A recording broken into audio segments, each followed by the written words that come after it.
a des milliers et des milliers par minute. Et les paris étaient faits en relation au marché financier si les opinions précèdent les fluctuations des prix ou si suivent les fluctuations des prix. S'il y a de bonnes opinions, les prix d'une action montent, ou il y a de bonnes opinions parce que l'action a monté. Et c'est bien.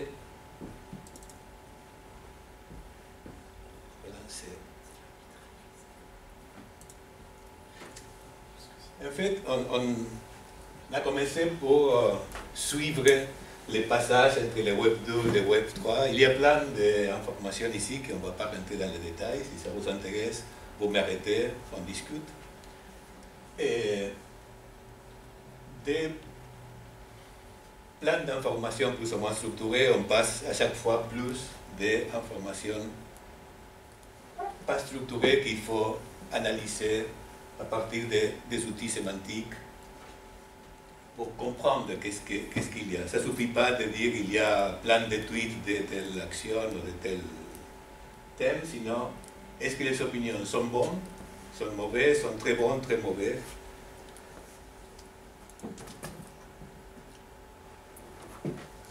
La source principale qu'on utilise, c'est Twitter, évidemment. On utilise plein d'autres, mais les traders, ils utilisent Twitter. Et juste pour contextualiser, on a parti sur le marché américain. On fait ça pour les... Je suis navré. Ok, pas de souci.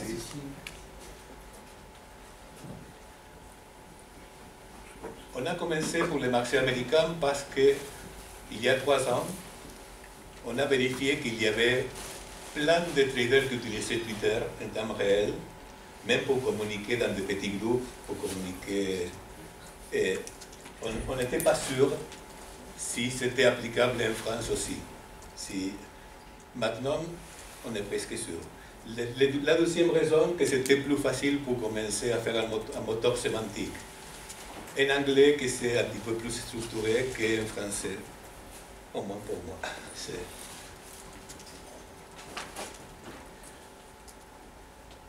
Ok, on a essayé d'utiliser, il y a quelques outils d'analyse sémantique standards dans les marchés. Aucun ne marche pas avec les réseaux sociaux pour ceux qui nous intéressent. Twitter, c'est comme un texto. Il y a plein d'abréviations, c'est pas un langage structuré, c'est pas une phrase bien composée comme on a dans un blog, c'est beaucoup plus simple. Et tous les outils standards ne marchent pas, il y a plein de choses. On a un tweet, même s'il ne comprend, mais s'il y a LOL à la fin, ça veut dire qu'il faut ignorer tout ce qui était en amont. Il y a plein de petites choses. On a fait un moteur sémantique basé surtout dans quelques mots-clés. Il y a quelques centaines de mots que nous on analyse et on valide contre des moteurs plus ou moins standards pour pondérer si les niveaux de certitude de ça. Et je vais vous montrer, on va passer tous les... Qu'est-ce qu'on fait basiquement? On lit des milliers de tweets, de blogs, de RSS, etc. On les analyse et ce qu'on fait, c'est détecter des clusters d'opinion. Ça veut dire qu'il n'y a pas de corrélation, je répète pour ce que... Tout essaie de faire des corrélations entre les opinions et les prix a échoué. Je connais une dizaine de projets, des universités, des concurrentes, qui sont échoués parce qu'il n'y a pas exactement de corrélation directe entre les opinions et les marchés. Au moins, il n'y a pas de corrélation symétrique. On va revenir sur ça. Ça sont quelques projets qui ont échoué. Notamment, il y a bon, quelques projets à Londres qui sont levés, ici dit 25, mais ils ont levé un total 41 millions de livres. Ils ont fait tourner ça 5 mois et ils ont fermé les fonds. Et il y a plein de choses que... la plupart de ces projets-là, c'est basé sur un truc très aléatoire à mon goût, qui disait que si les moods, l'humour général était bon, le marché va monter, et sinon le marché va baisser. Et nous, on a décidé de faire un truc action par action.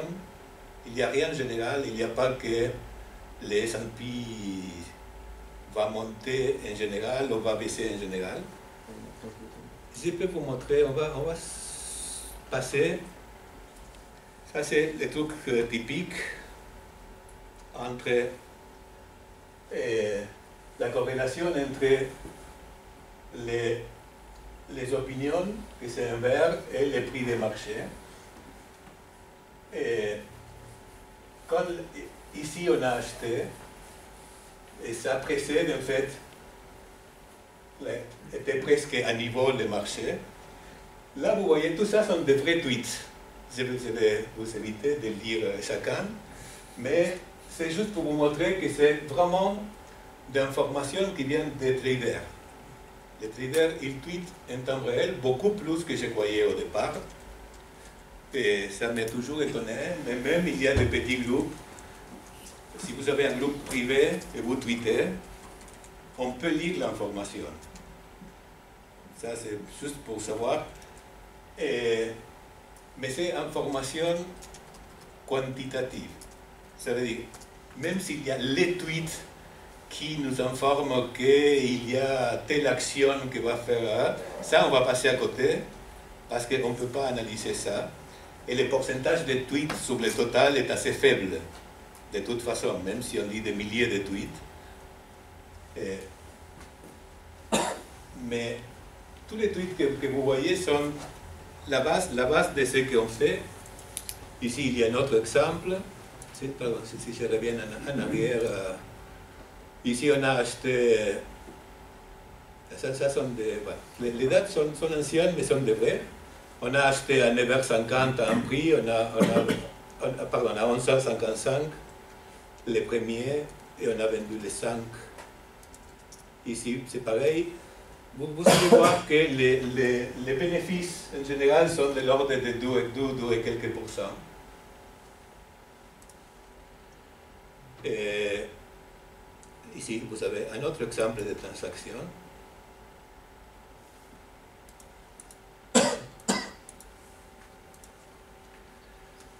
Ok, pour résumer, on a développé un moteur d'analyse des sentiments, comme se dit, mais d'opinions, je préfère, qui permet d'analyser en temps réel si les opinions à un moment donné sont positives, sont négatives, très positives, très négatives.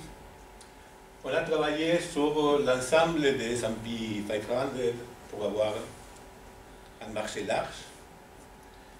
Et on a créé des algorithmes pour convertir ces opinions en transactions. Je disais que ce n'est pas directement corrélé. On a trouvé qu'il y a une très bonne corrélation à l'achat, c'est-à-dire c'est assez fiable pour acheter des actions. Là, les traders, ils partagent beaucoup plus ce qu'ils font parce qu'en plus, ça contribue à faire monter l'action qu'ils ont achetée, etc. Il y a beaucoup d'informations assez fiables à l'achat. Par contre, à la vente, ça ne fonctionne pas comme ça. Ils ne partagent pas en temps réel les sentiments que l'action va baisser. Pour éviter ça, on utilise la stratégie des marchés financiers, des opinions. Pour acheter, on a fixé un truc très simple pour sortir. Dès qu'on gagne 2%, on sort.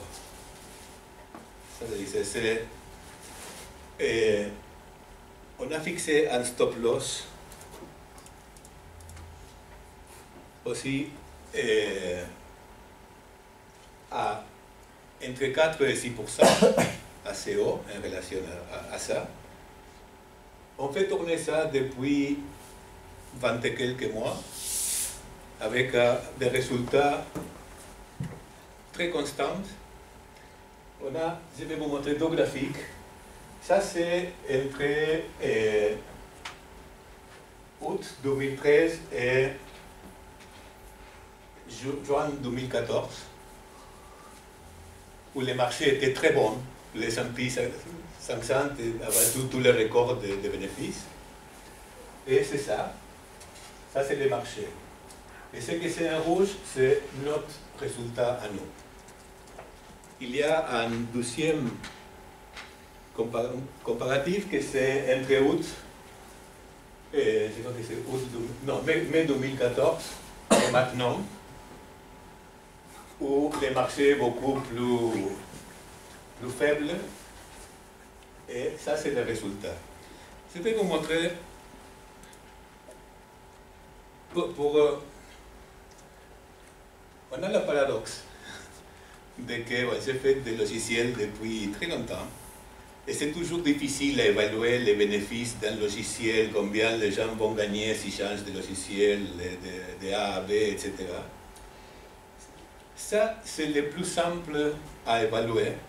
Pour ça, ce qu'on a fait, c'est donner un accès en temps réel à ce que le logiciel il fait. Et je vais me connecter à notre serveur. Ça, c'est en temps réel. Vous allez voir que ça change tous les 5 minutes. Et je vais vous expliquer qu'est-ce que ça fait. Ça, c'est le deuxième graphique. C'est qu'on a commencé en mai, le 12 mai 2014, jusqu'à maintenant. Et ça, c'est le portfolio que nous avons. Ça, c'est les actions. On a fait, un fonds de 250 000 $. Et pour l'instant, on gagne 52% en 18 mois contre 11% des marchés. Le graphique complet, ce que vous avez vu, c'est ça. Mais ça, ce n'est pas un graphique dessiné. L'idée, c'est que les gens qui s'intéressent, on peut voir quel est le portfolio. On voit qu'on perd pour l'instant sur quelques actions. Tout ça, c'est des résultats négatifs pour l'instant. On gagne sur quelques autres. On a vendu aujourd'hui un paquet. J'imagine que le marché a monté aujourd'hui. Et ça, c'est un temps réel. Vous allez voir des achats, des ventes, tout ça. On peut vous donner l'accès, ou on donne à ceux qui sont intéressés. Ça veut dire qu'il y a un accès, et vous voyez que le logiciel, il achète, il vend. Vous avez... Ça, c'est le portfolio. Ça, c'est le prix maintenant. Et ça, sont les opinions, et ça, c'est le prix des marchés, l'évolution des prix dans la journée. C'est difficile quand ça dépend. Après, vous allez voir beaucoup plus de corrélations. Il faut, je ne sais pas, peut-être, qu'est-ce qu'on a.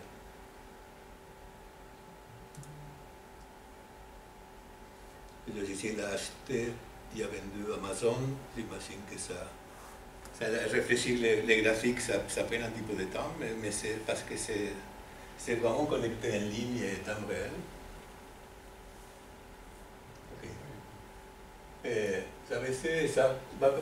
Les opinions sont positives, ça va recommencer, j'imagine, à monter. Il y a quelques stratégies qu'on fait, je disais, on vend quand il y a 2% de bénéfices. Vous allez voir, ici, on a gagné beaucoup plus parce que c'était au départ des marchés. Évidemment, si ça monte plus, on va gagner plus. Ici, on a gagné moins parce que le target de 2%, c'est l'idéal. Mais si 12 jours plus tard, on n'a pas gagné 2%, on essaye de gagner 1, sinon on essaye de gagner 0,5, et sinon on sort quand même, même si on perd. On ne garde pas les stocks, pas plus que 10 jours.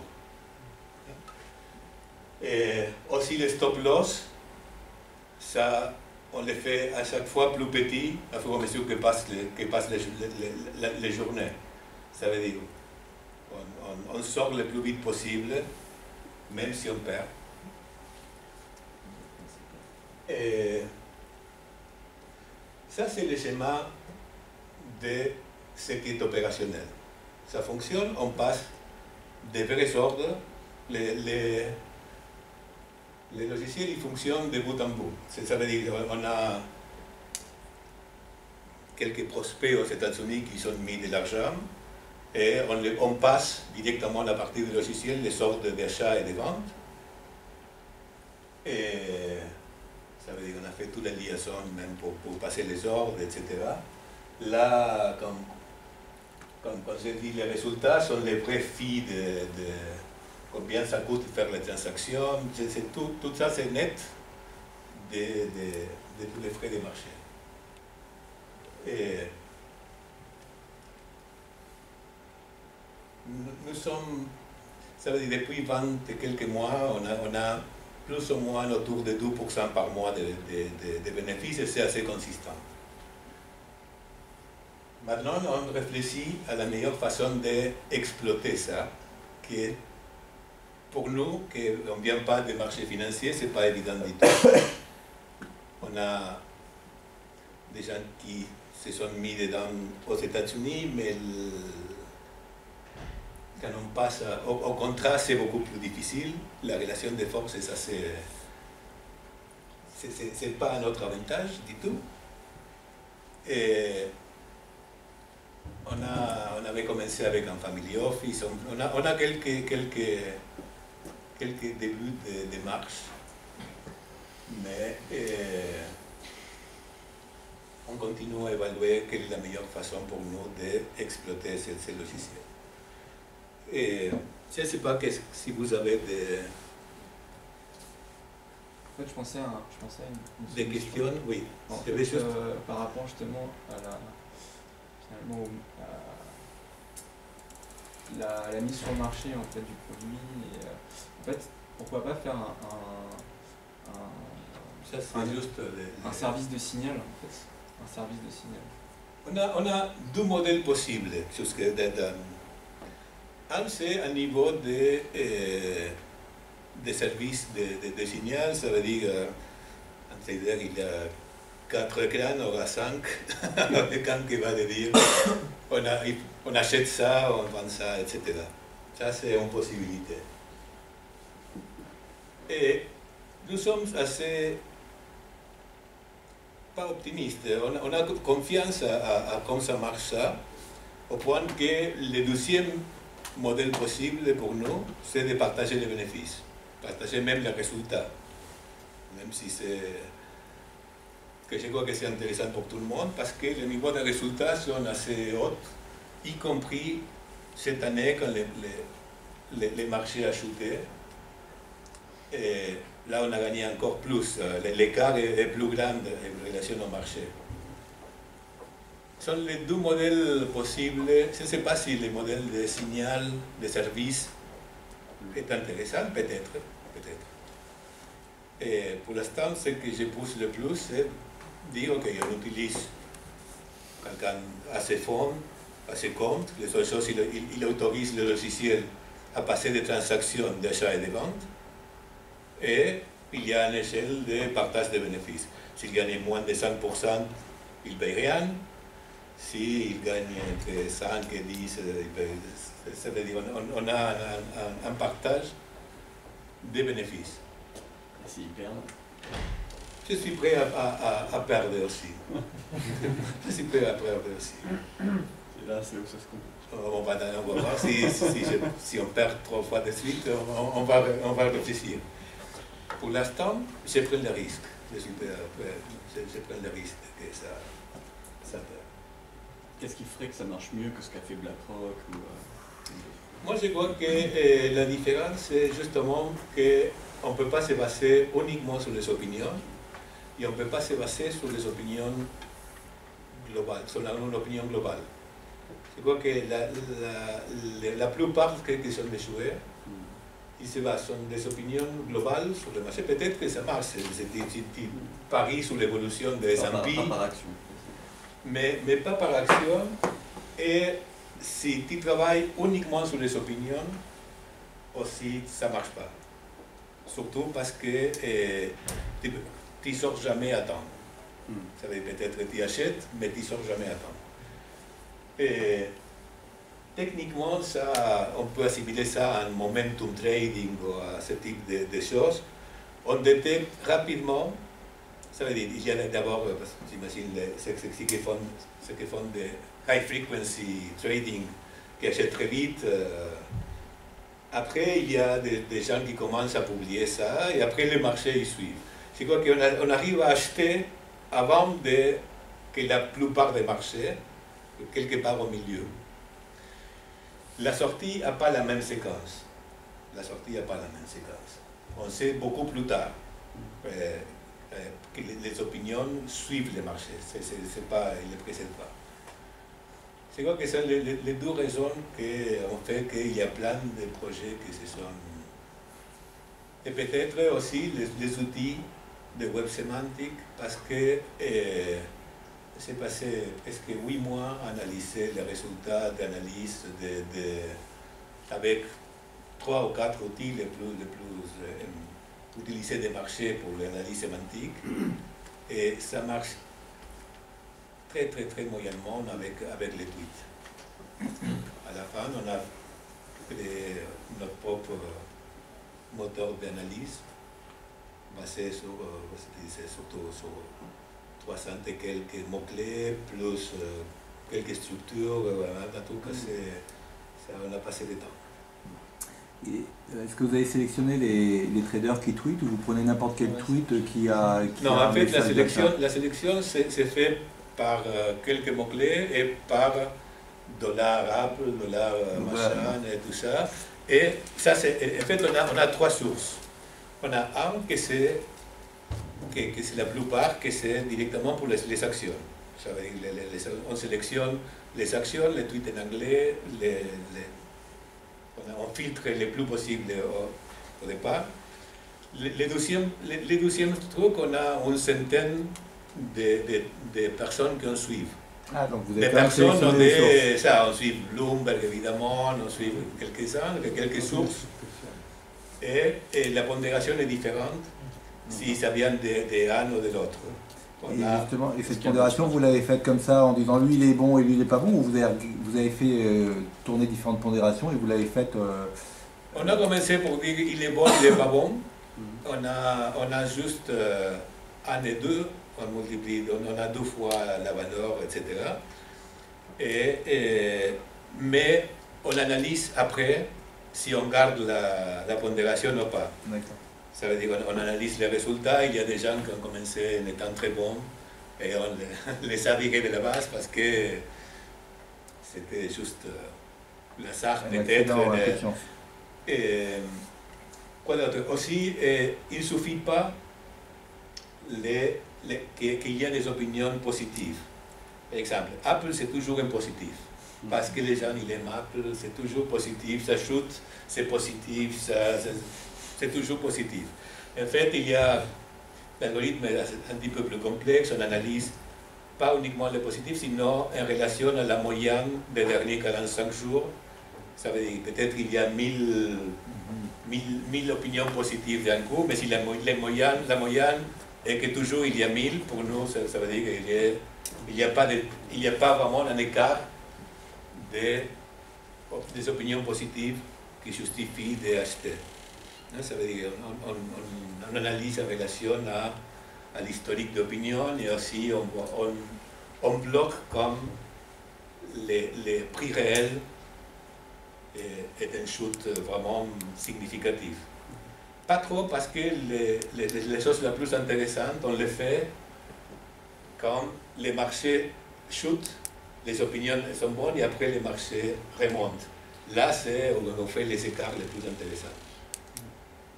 Mais on essaye de ne pas prendre de risques si vraiment la chute est significative.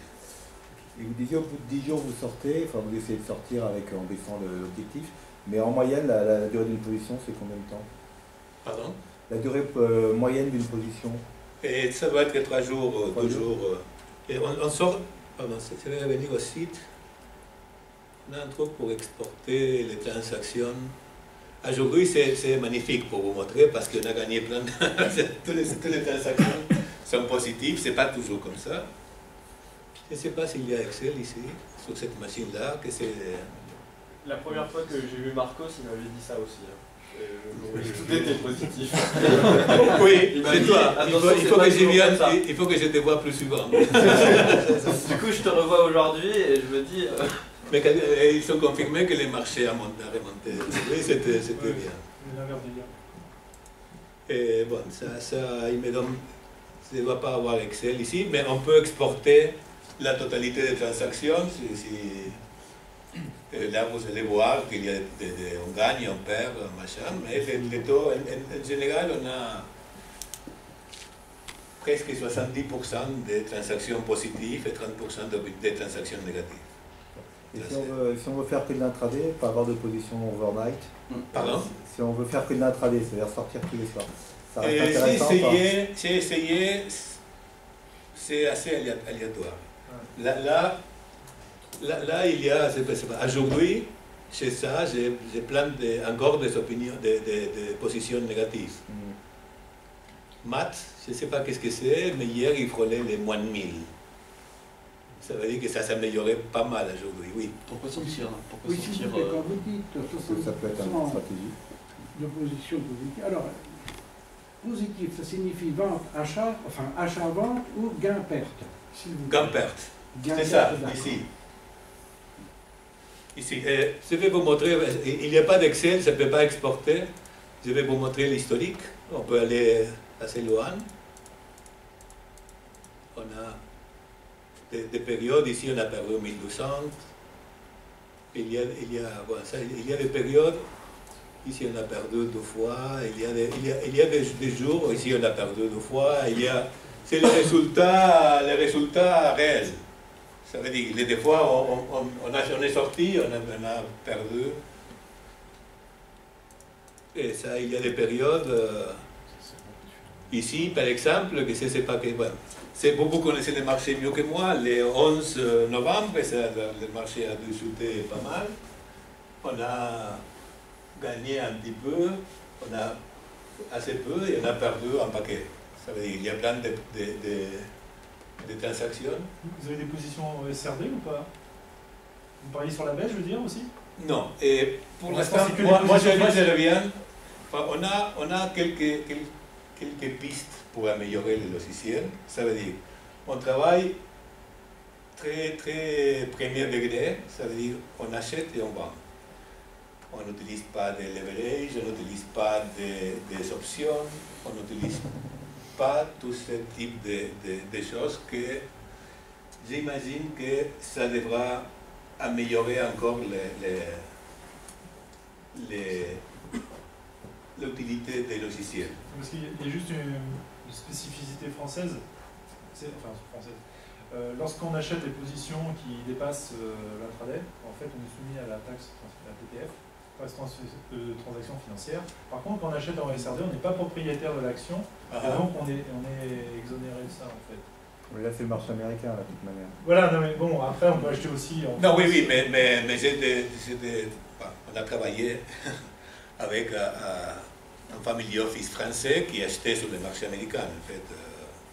Mais c'était, la boîte était française. D'accord. Et on peut améliorer.